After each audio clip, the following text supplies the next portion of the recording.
here loves going to amusement parks? Maybe you love the thrill of the rides, or indulging in the popcorn, cotton candy, and other artery-clogging treats. Either way, amusement parks are fun for individuals of all ages.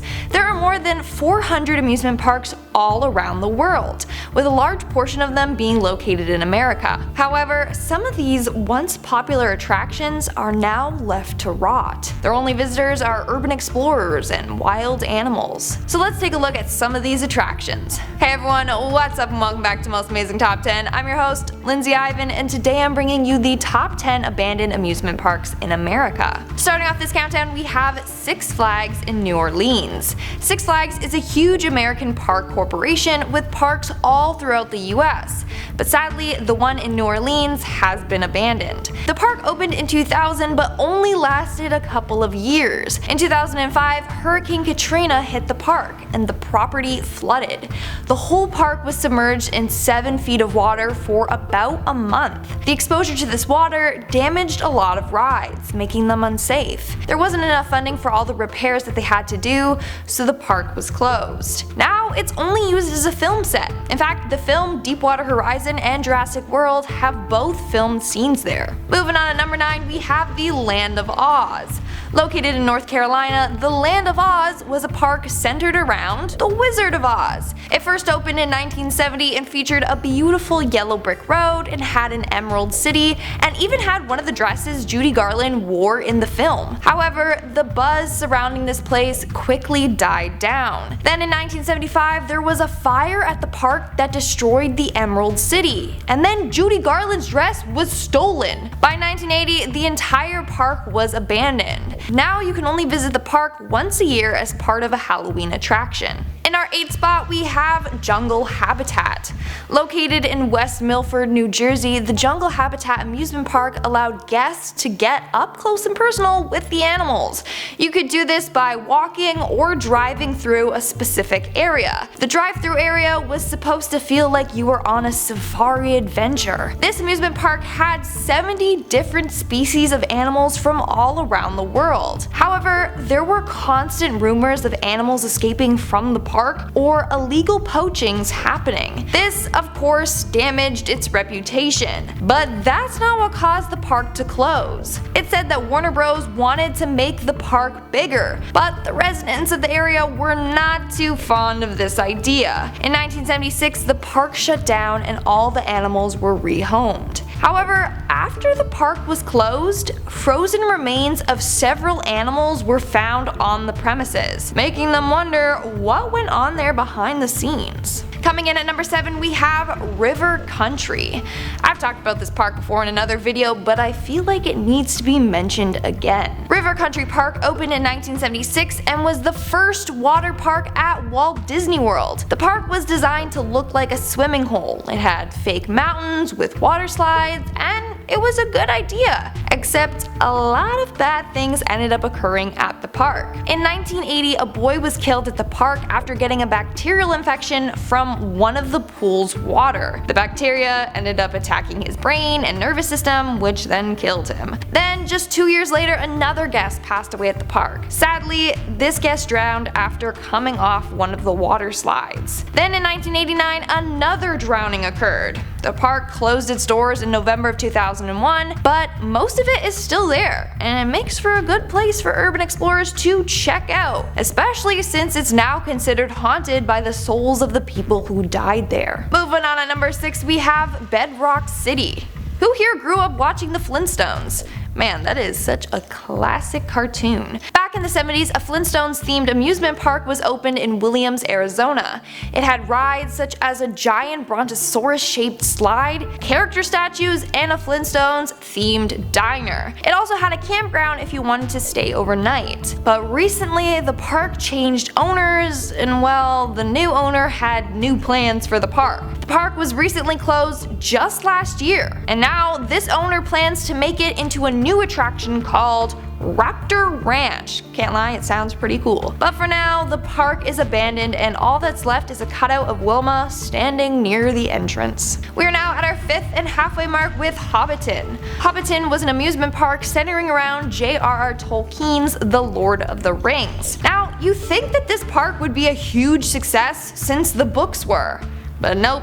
It wasn't. Built in the 1970s, this attraction didn't have any rides or games, but instead it was more of like a nature walk, where you could just walk through scenes from the book. And I think that one of the reasons why this park failed was because people want rides and games, something to, like interact with. At this park, you would walk through the story of Bilbo Baggins, and each set had a voice box that would tell you what was going on in the scene that you were viewing. But it was a failed project and ended up closing in 2009. But if you pass by the area, you can still see a sculpture of Gandalf at the door of Bilbo Baggins' Hobbit hole. Coming in at number 4, we have Chippewa Lake Amusement Park. This amusement park was operational for 100 years before closing down. It opened in 1878 and was the hotspot for family fun. In fact, its Ferris wheel was said to be the fastest Ferris wheel in America. I don't know if that's really an accomplishment though, like I can just feel the nausea just thinking about it. Sadly, the park closed down in 1978 because of low attendance. The park was left untouched for quite some time. Then in 2008, a fire destroyed many of the structures. The rest of the structures were demolished that same year. But people really need to stop burning down abandoned amusement parks. In our 3rd spot, we have Prehistoric Forest.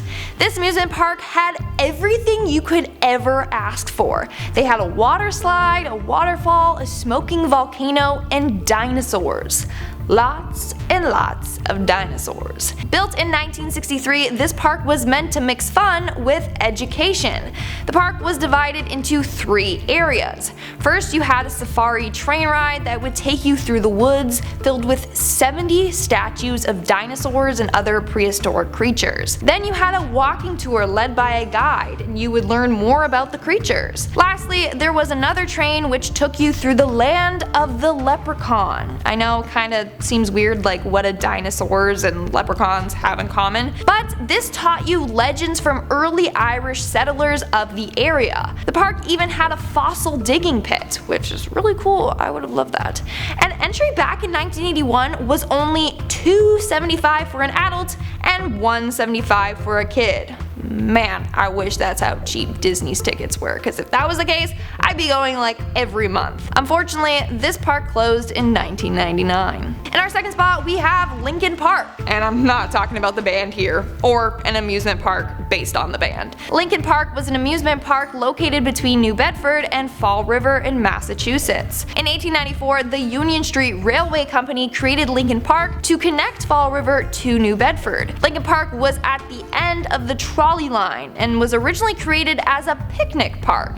It had picnic tables, a playground, and some grills to make your own food. Eventually, it transformed into an amusement park. It was originally named Midway Park or Westport Park, but was later changed to Lincoln Park. This park was known for its ride, the Comet, which was a 300-foot-long wooden roller coaster. But in 1986, a fatal accident occurred on this roller coaster, which kind of scared a lot of people, and they're like, is it really as safe as you claim it to be? Then in 1987, another accident occurred on another roller coaster, but thankfully this time no one was injured. But the park was closed in 1987. Then in the 1990s, a series of fires destroyed 90% of the park and the rides. What's with all these parks catching on fire? Like, seriously. Smokey the Bear is going to find out. And in our number 1 spot, we have Lake Shawnee. This is one amusement park that does not have a child-friendly past. Apparently, the park was built on the site of the Clay family massacre. Basically, members of a family were kidnapped and killed on the land. Whoever thought it was a good spot for an amusement park should have been fired. The park opened in 1926 and was rumored to be haunted. After the death of 2 park guests, the park closed in 1966. Now it's said that the ghosts of the park's victims can be seen there at night. And that's all for today's video. Let's move on to our comment shout out portion. I'll be shouting out comments from my video top 10 mysterious fossils that shock the world. Crystal KO commented, I've never been in the shoutout portions. Is this my lucky day? I think it is. There you go. Here's your shoutout. Thanks so much for commenting. Alyssa Scanderup commented, I love you, Lindsay. Also, I kind of love it when producer Chris speaks up. Hi, Chris. Chris, you got anything you want to say? Hi, Alyssa. There you go. Your own shout out from Chris. Other people are gonna be commenting now. I wanna get a shout out from Chris as well. Venkatish Shanbag commented, you really look like an elf from Lord of the Rings though. It's a compliment, BTW. I'll take it. If I look like an elf, sure. Hopefully I don't have pointy ears like it though, no. And that's all the comments I'm shouting out for today's video. Make sure to comment something down below for a chance to be featured in my next comment shoutout. And as always, don't forget to give this video a big thumbs up and subscribe to Most Amazing Top 10 for more amazing videos. I've been your host, Lindsay Ivan, and I'll see ya when I see ya. Candy and other artery hardening. Judy Garland's dress was stolen by night. They can get a lot of money for that. It said that Warner Bros. After getting a bacterial infection back in the 70s, Flintstone.